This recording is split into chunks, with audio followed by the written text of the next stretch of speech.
সামনে আইসিসির বড় আসর চ্যাম্পিয়ন্স ট্রফি, যেখানে নির্ধারিত আয়োজক পাকিস্তান, আর তাতে আছে ভারতের আপত্তি। পাকিস্তানে ভারত খেলতে যাচ্ছে না নিশ্চিত।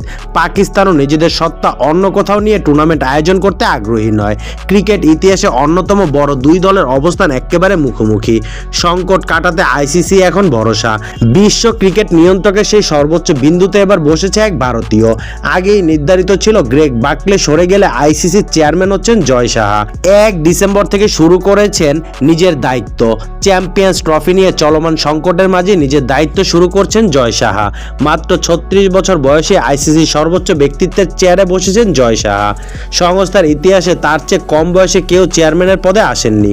এই পদে আসার আগে ভারতীয় ক্রিকেট কন্ট্রোল বোর্ড বিসিসিআই এর সদস্য সচিব পদে দায়িত্ব পালন করছেন। সেই পদে কে তার জায়গায় আসবেন তা এখন পর্যন্ত নিশ্চিত নয়।